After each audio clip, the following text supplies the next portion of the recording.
Thompson का परमाणु model. इस चैप्टर में हम लोगों ने देखा कि किस तरीके से इलेक्ट्रॉन और प्रोटॉन की खोज के लिए विभिन्न वैज्ञानिकों ने अलग अलग प्रयोग किए और उन्हीं प्रयोगों के अध्ययन के बाद उन वैज्ञानिकों ने कुछ मॉडल भी प्रस्तावित किए या प्रस्तुत किए। तो आज इसमें हम सबसे पहले थॉमसन का परमाणु मॉडल देखेंगे कि उन्होंने क्या प्रस्तावित किया परमाणु की संरचना से रिलेटेड अपने इस परमाणु मॉडल में। तो थॉमसन के अकॉर्डिंग जो परमाणु है वह एक समान आवेशित गोला है जिसकी त्रिज्या लगभग होती है 10⁻⁻10 मीटर के जितनी या फिर 10⁻⁻10 मीटर के जितनी। तो थॉमसन ने ये बात बोली कि जो परमाणु है उसमें धनावेश पूरी तरीके से हर जगह समान रूप से वितरित रहता है और इलेक्ट्रॉन्स इसमें धसे होते हैं ताकि वह उदासीनता की स्थिति को प्राप्त कर सके। कौन? ये परमाणु। ठीक है, धनावेश और ऋणावेश का ऐसा संयोग होता है परमाणु में जिससे कि परमाणु उदासीन प्रवृत्ति को दर्शाता है, ऐसा थॉमसन ने बोला। तो इनका जो मॉडल है इसे कई नाम दिए जाते हैं जैसे कि plum pudding model, resin model या फिर तरबूज मॉडल इत्यादि। ये क्यों ऐसा बोला जाता है एक बार कुछ उदाहरण से देख लेते हैं।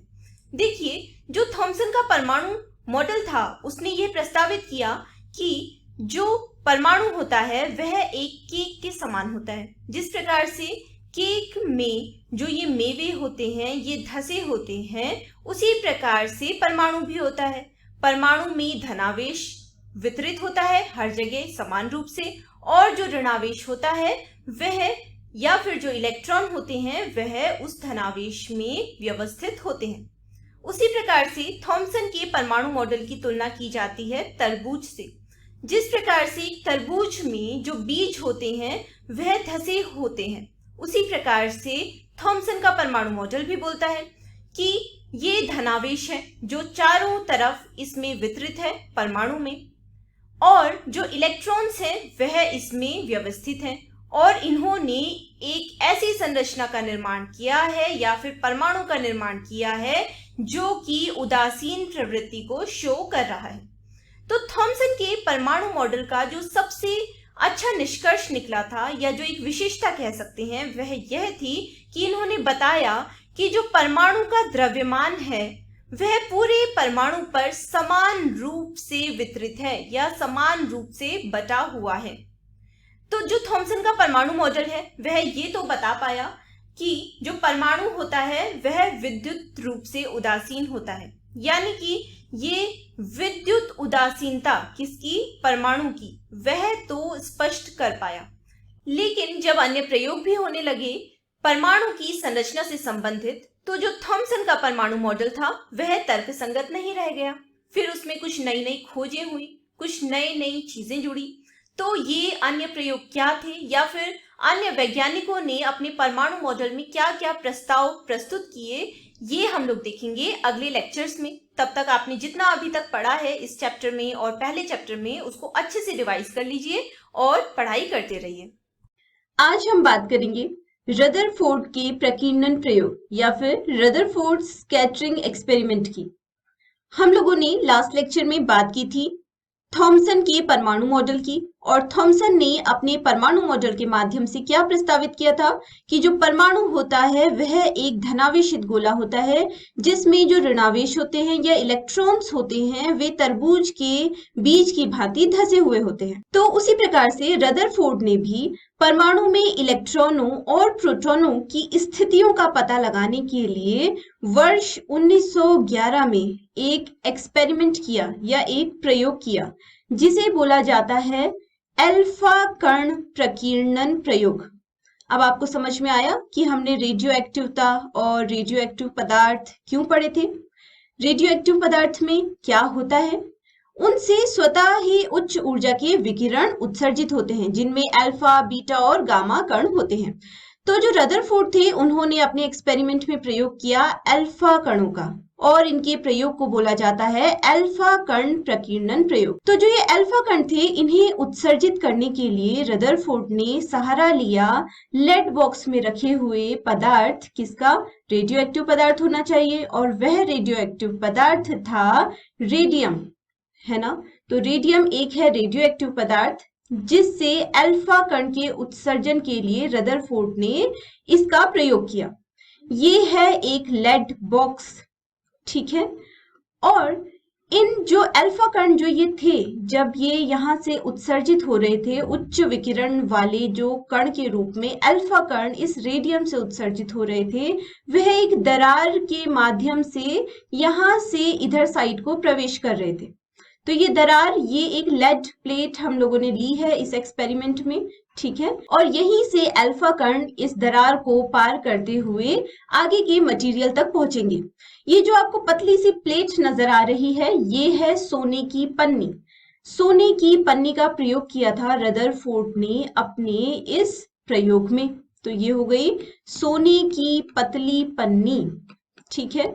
और जो ये आपको ग्रीन कलर का सा एक पदार्थ नजर आ रहा है वृत्ताकार, ये है जिंक सल्फाइड की परत। तो जिंक सल्फाइड हमने कहां पर पढ़ा था? हमने विसर्जन नली का प्रयोग में देखा था कि जो कैथोड किरणें हैं, जब वो एनोड की तरफ आते हुए या एनोड से जब वो बाहर निकलती हैं और जिंक सल्फाइड की परत से टकराती हैं, तो वे प्रतिदीप्ति या फिर चमक उत्पन्न करती हैं। तो उसी लिए यहाँ पर भी जिंक सल्फाइड का प्रयोग किया गया है, ये चेक करने के लिए कि ये अल्फा कण कितनी दूर तक जाते हैं, क्या वे इस जिंक सल्फाइड की परत से टकराते हैं या फिर नहीं। अगर वे इससे टकराएंगे तो इसका मतलब है यहाँ पर प्रतिदीप्ति या फिर चमक उत्पन्न होगी। तो जब ये अल्फा कण यहाँ से उत्सर्जित हुए, ठीक है, तो वे इस दरार को पार करते हुए इस पन्नी से भी पार जाते हुए इस जिंक सल्फाइड की पर्दे पर या फिर इस परत पर जाकर टकरा गए। और अधिकांश कण ऐसे ही थे जो इस जिंक सल्फाइड की परत पर जाकर टकराए। और ये कैसे पता चला कि इससे टकरा रहे हैं? यहाँ पर ढेर सारी प्रतिदीप्ति या फिर चमक उत्पन्न हो रही थी, ठीक है। तो हमने देखा कि इस एक्सपेरिमेंट में क्या हो रहा था, अधिकतम जो अल्फा कण थे वे सोने की पन्नी को पार करते हुए जिंक सल्फाइड की लेयर से टकराए और उसमें से प्रतिदीप्ति उत्पन्न हुई। तो ये तो हो गए अधिकतम अल्फा कण जो सीधे के सीधे सोने की पन्नी को पार करते हुए बाहर निकल गए। कुछ कण ऐसे पाए गए जो इस सोने की पन्नी से टकराने के बाद विक्षेपित हो गए कुछ कोण पर। तो ऐसे कुछ ही कण थे, सबसे ज्यादा कण तो ऐसे थे जो सीधे चले गए पन्नी को पार करते हुए। तो जो विक्षेपित हुए वाले कण हैं वे क्या थे? वे इन कणों की तुलना में कम थे। और बहुत ही कम कण ऐसे थे जो 90 डिग्री से अधिक के कोण पर विक्षेपित हो गए या फिर उसी दिशा में वापस लौट गए जहां से ये आ रहे थे। तो ये कण कितने थे जो कि 90 डिग्री से अधिक के कोण पर विक्षेपित हुए थे? ये थे बहुत ही कम कण। तो इस प्रयोग से कुछ प्रेक्षण प्राप्त हुए। रदरफोर्ड ने उन प्रेक्षणों को नोट किया और बताया कि अधिकांश अल्फा कण, लगभग 99% जो अल्फा कण हैं, वे स्वर्ण पन्नी से विक्षेपित हुए बिना सीधे ही बाहर निकल गए। जैसे कि हम लोगों ने यहाँ पर बात की कि ये कण सीधे इस पन्नी से डिफ्लेक्ट हुए बिना सीधे के सीधे यहाँ पर जाकर टकराए जिंक सल्फाइड की लेयर से और यहाँ पर प्रतिदीप्ति या चमक उत्पन्न हुई, ठीक है। तो एक पॉइंट तो ये रहा। दूसरा पॉइंट कि कुछ कण अल्प कोण से विक्षेपित हो गए, जैसे कि हमने यहाँ पर देखा कि कुछ कण क्या हुए, यहाँ से अलग कोण पर या न्यून कोण पर क्या हो जा रहे हैं? डिफ्लेक्ट हो जा रहे हैं, ठीक है, सीधे ना जाकर विक्षेपित हो जा रहे हैं। और इसी प्रकार से एक तीसरा पॉइंट इसमें यह था कि बहुत ही कम अल्फा कण, लगभग 20,000 कणों में से एक अल्फा कण ऐसा था जिसका विक्षेपण 90 डिग्री से अधिक पर हुआ, अर्थात वे जिस दिशा से आए थे उसी दिशा में वापस लौटने लगे। इस टाइप के भी कुछ कण थे, ये बहुत ही कम कण थे, ठीक है। तो आपको ये एक्सपेरिमेंट समझ में आया? इसे एक बार व्यवस्थित रूप में भी देख लेते हैं कि किस प्रकार से सोने की पन्नी पर ये प्रयोग हुआ। तो देखिए, ये है सोने की पन्नी। अब रदरफोर्ड के अनुसार इस सोने की पन्नी का प्रयोग इसलिए किया गया क्योंकि जो ये सोने के परमाणु हैं, इनके बीच में जगह बहुत कम होती है। बिल्कुल चिपके हुए ये परमाणु आपस में होते हैं। तो रदरफोर्ड का ये मानना था कि जब ये अल्फा कण, जो यहाँ से अल्फा कण आएंगे और वो सोने की पतली पन्नी से टकराएंगे और जिसमें सोने के परमाणु के बीच में गैप है ही नहीं, तो ये अपनी धीमी गति कर देंगे, इनकी गति धीमी हो जाएगी और ये कुछ कम कोण पर अपने मार्ग से विक्षेपित हो जाएंगे, ऐसा रदरफोर्ड ने सोचा था। लेकिन जो परिणाम प्राप्त हुए वे उनकी अपेक्षाओं के बिल्कुल ही विपरीत प्राप्त हुए। देखिए कैसे। वैसे तो हम लोगों ने अभी जो आगे प्रयोग में देख ही लिया कि किस प्रकार से, लेकिन एक बार अच्छे से व्यवस्थित चित्र के रूप में इसको देखते हैं। तो ये रही सोने की पन्नी।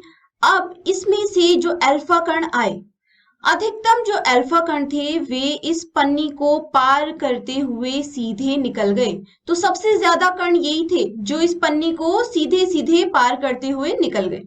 दूसरे जो कुछ किरणें या कण थे वे एक अल्प कोण पर अपने मार्ग से विक्षेपित हो गए और बहुत ही कम ऐसे कण थे जो अपने मार्ग में वापस लौट गए या फिर 90 से अधिक के कोण पर अपने मार्ग से विक्षेपित हो गए। तो इस डायग्राम को जब आप कॉपी में बनाएंगे तो इसमें ये सब लिख लीजिए। ये है सोने की एक पतली सी पन्नी जिस पर अल्फा कणों की बमबारी हुई और अधिकतम जो अल्फा कण थे वे इस पन्नी से टकरा कर बाहर निकल गए। ठीक है, और उनमें से कुछ कण ऐसे थे जो अपने मार्ग से विक्षेपित हो गए, जो कि इन कणों से कम थे जो कि पन्नी से सीधे बाहर निकल रहे थे बिना विक्षेपित हुए हुए। और सबसे कम कण ऐसे थे जो 90 डिग्री से अधिक के कोण पर विक्षेपित हो गए या फिर उसी दिशा में वापस लौट गए जिस दिशा से आ रहे थे। तो इसी प्रयोग के बेसिस पे जो प्रेक्षण प्राप्त हुए थे ना, जो इस प्रकार से ये प्राप्त हुए थे, तो इससे कुछ परिणाम रदरफोर्ड ने दिए। अब वो परिणाम क्या थे वो हम लोग देखते हैं। तो इन परिणामों में रदरफोर्ड ने बोला कि परमाणु के अंदर का अधिकांश भाग खाली है क्योंकि जो सर्वाधिक कण हैं या अल्फा कण हैं वह सोने की पतली पन्नी को पार करते हुए बाहर निकल जा रहे हैं, है ना। और दूसरी बात, इनके परिणाम से ये समझ में आई कि अत्यधिक प्रतिकर्षण बल के कारण ही कुछ कण विक्षेपित हो जाते हैं। अर्थात कुछ कण हमने देखा ना कि अल्प कोण पर विक्षेपित हो रहे थे और कुछ कण 90 से अधिक के कोण पर विक्षेपित हो रहे थे, लेकिन इनकी संख्या बहुत ही कम थी। लेकिन कुछ कणों के विक्षेपण का भी क्या मतलब है कि परमाणु में कहीं ना कहीं धनावेश होता है, जिसकी वजह से, क्योंकि अल्फा कण भी क्या है, धनावेशित कण है, वे क्या हो जा रहे हैं, विक्षेपित हो जा रहे हैं या फिर प्रतिकर्षण बल का अनुभव कर रहे हैं। तो ये परिणाम रदरफोर्ड ने अपने प्रेक्षण के आधार पर दिए और इन्हीं प्रेक्षणों एवं प्रयोग के बेसिस पे रदरफोर्ड ने अपना परमाणुविक मॉडल प्रस्तुत किया। तो वो परमाणुविक मॉडल क्या था, रदरफोर्ड ने इसमें क्या प्रस्तावित किया, ये अब हम लोग जानते हैं। तो रदरफोर्ड ने अपने नाभिकीय परमाणु मॉडल में बोला कि किसी परमाणु के दो भाग होते हैं। एक होता है नाभिक जिसे बोला जाता है न्यूक्लियस और दूसरा होता है नाभिकेतर भाग या फिर नाभिक के इतर का भाग या फिर नाभिक के अतिरिक्त जो भाग होता है उसे बोला जाता है नाभिकेतर भाग, अर्थात एक्स्ट्रा न्यूक्लियर पोर्शन। ठीक है, तो रदरफोर्ड ने अपने परमाणु मॉडल में जो पहला पॉइंट रखा वो यही रखा कि परमाणु के दो भाग होते हैं। एक होता है नाभिक यानी कि न्यूक्लियस और दूसरा होता है नाभिकेतर भाग यानी कि एक्स्ट्रा न्यूक्लियर पोर्शन। ठीक है, सेकंड पॉइंट इन्होंने बोला कि नाभिक परमाणु के मध्य में स्थित छोटा, भारी और धनावेशित भाग है। ये पॉइंट कहां से आया होगा? जब हम लोग प्रयोग देख रहे थे किसका, रदरफोर्ड का जो अल्फा कण प्रकीर्णन प्रयोग है, उसमें हमने क्या देखा था कि कुछ कण क्या हो जा रहे हैं, विक्षेपित हो जा रहे हैं। और विक्षेपण का मतलब क्या बताया गया था कि कुछ तो पॉजिटिव चार्ज है जो इन्हें प्रतिकर्षित कर रहा है, और इसीलिए ये बोला गया कि परमाणु में कुछ भाग ऐसा है जो क्या है, धनावेशित रूप में है, और वह बहुत ही कम और छोटा भाग है, क्योंकि बहुत ही कम कण क्या हो रहे हैं, विक्षेपित हो रहे हैं। और साथ ही साथ ये बताते हुए कि नाभिक परमाणु से कितना छोटा है, ये भी बताया गया कि जो नाभिक की त्रिज्या है वह लगभग 10 की घात ऋण 15 मीटर के करीब है, जबकि जो परमाणु का आकार होता है या जो परमाणु की त्रिज्या होती है वह लगभग होती है 10 की घात ऋण 10 मीटर के जितनी।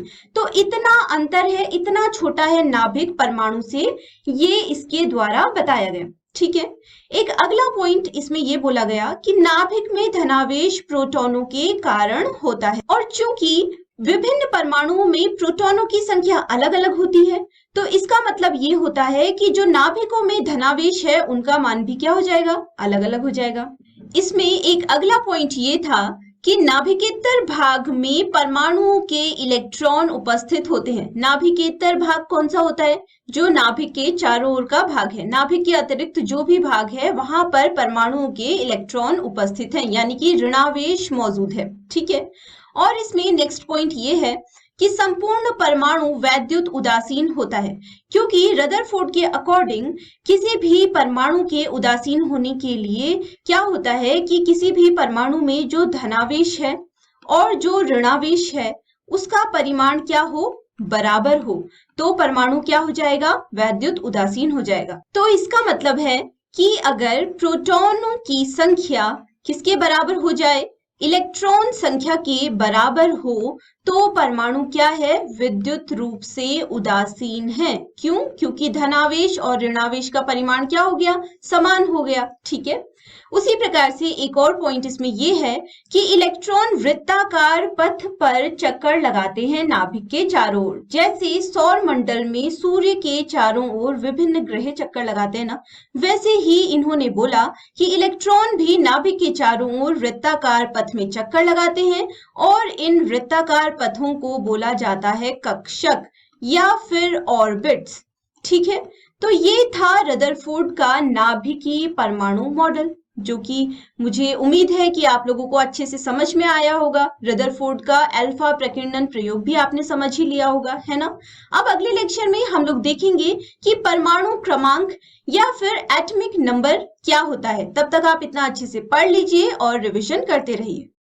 आज के लेक्चर में हमें बात करनी थी बोर के परमाणु मॉडल के बारे में, लेकिन बोर के परमाणु मॉडल को पढ़ने से पहले हमें ये पता होना चाहिए कि जो उससे पहले मॉडल था, यानी कि रदरफोर्ड मॉडल जो था, उसके क्या क्या दोष या फिर क्या क्या फेलियर्स थे, जिसकी वजह से फिर बोर का परमाणु मॉडल आया या फिर बोर के परमाणु मॉडल का विकास हुआ। तो आज हम बात करेंगे कि रदरफोर्ड मॉडल के क्या क्या दोष हैं या फिर failures of Rutherford's model of atom. तो देखिए, इसको हम लोग समझेंगे जो मैक्सवेल का विकिरण सिद्धांत था उसके द्वारा। पहले थोड़ी सी थ्योरी समझेंगे और उसके बाद हम लोग देखेंगे उसको। तो देखिए, मैक्सवेल के विकिरण सिद्धांत के अनुसार क्या होता है कि जब कोई आवेशित कण त्वरित होता है, यानी कि उसमें त्वरण है, एक्सीलरेशन है। त्वरण किसे बोलते हैं, वेग परिवर्तन की दर को, है ना। तो जब किसी आवेशित कण के पास त्वरण होता है या फिर कोई आवेशित कण त्वरित होता है, तो वह विद्युत चुंबकीय विकिरण के रूप में ऊर्जा उत्सर्जित करता है। अब आप सोचेंगे कि ये मैक्सवेल के विकिरण सिद्धांत का या फिर ये जो हमने डेफिनेशन सी लिखी है इसका रदरफोर्ड मॉडल से क्या रिलेशन है, क्या संबंध है। तो देखिए, इसका ये मतलब है आवेशित कण क्या है हमारे पास, इलेक्ट्रॉन्स, है ना। तो माना कि ये है कोई इलेक्ट्रॉन, ठीक है, नेगेटिव चार्ज, जो कि नाभिक के चारों ओर नियत चाल से वृत्ताकार पथ पर क्या कर रहा है, गति कर रहा है। अब देखिए, इसके पास त्वरण कैसे आएगा। अब आप ये सोचेंगे ये तो नियत चाल से गति कर रहा है ना, तो इसकी स्पीड तो क्या है, कांस्टेंट है। लेकिन एक बात सोचिए, जब ये अपनी दिशा परिवर्तित करता है तब तो इसमें क्या होगा, वेग में परिवर्तन होगा, है ना। अब वेग में जब परिवर्तन हो रहा है तो इसका मतलब इसके पास क्या होगा, त्वरण होगा। और जब इसके पास त्वरण होगा तो मैक्सवेल का विकिरण सिद्धांत क्या बोल रहा है कि आवेशित कण जब त्वरित होता है यानी कि उसके पास में त्वरण होता है तो वे विद्युत चुंबकीय विकिरण यानी कि रेडिएशंस उत्पन्न करते हैं, और जिसको वे किसके रूप में उत्सर्जित करते हैं, ऊर्जा यानी कि एनर्जी के रूप में। तो अब जितनी ज्यादा एनर्जी उत्सर्जित ये इलेक्ट्रॉन्स करेंगे तो उतनी ज्यादा इनमें से जो एनर्जी है वो क्या होती जाएगी, कम होती जाएगी। अब एनर्जी कम होती जाएगी तो ये क्या करते रहेंगे, ये नाभिक के और ज्यादा नजदीक आते रहेंगे, ठीक है। और जब ये नजदीक आते रहेंगे ऊर्जा बहुत कम होती जाएगी, तो एक टाइम ऐसा आना चाहिए कि इस इलेक्ट्रॉन को इस नाभिक में गिर जाना चाहिए। लेकिन क्या ये कंडीशन होती है, क्या इलेक्ट्रॉन्स नाभिक में गिर जाते हैं? ऐसा तो नहीं होता, ये कंडीशन तो बिल्कुल भी सही नहीं है। तो यही था रदरफोर्ड मॉडल का दोष, वो परमाणु के स्थायित्व की व्याख्या नहीं कर पाए, स्पष्टतः उसको नहीं समझा पाए। तो देखिए रदरफोर्ड मॉडल के जो दोष थे, कुछ एक दो पॉइंट्स उनके हम लोग नोट कर लेते हैं। तो देखिए जो इनका पहला दोष था इनके मॉडल का, वह था कि ये परमाणु के स्थायित्व की व्याख्या नहीं कर सके, जो कि हमने देखा, अभी डिस्कस किया, ठीक है। दूसरा पॉइंट ये था कि ये परमाणुओं की जो इलेक्ट्रॉनिक संरचना है उसके बारे में कुछ वर्णन नहीं कर सके, ये नहीं बता पाए कि जो इलेक्ट्रॉन्स हैं वह नाभिक के चारों ओर किस प्रकार से विद्यमान रहते हैं, ठीक है। तो हम लोगों ने बात कर ली कि रदरफोर्ड मॉडल के क्या क्या दोष थे और किस वजह से जो बोर का परमाणु मॉडल है उसके विकास की एक भूमिका तैयार हुई या फिर बोर का परमाणु मॉडल आया। तो अगले लेक्चर में हम उसके बारे में बात करेंगे। अपने पाठ के बाकी वीडियोस देखने के लिए गूगल प्ले स्टोर से मोबाइल एप्लीकेशन डाउनलोड कीजिए विद्यासार। आप चाहें तो हमारी वेबसाइट पर भी जा सकते हैं www.vidyasar.com। यहाँ पर आपको केवल अंग्रेजी के नहीं, विज्ञान और गणित के वीडियोस भी देखने को मिलेंगे। तो फिर बाकी वीडियोस के लिए मोबाइल एप्लीकेशन पर मिलते हैं।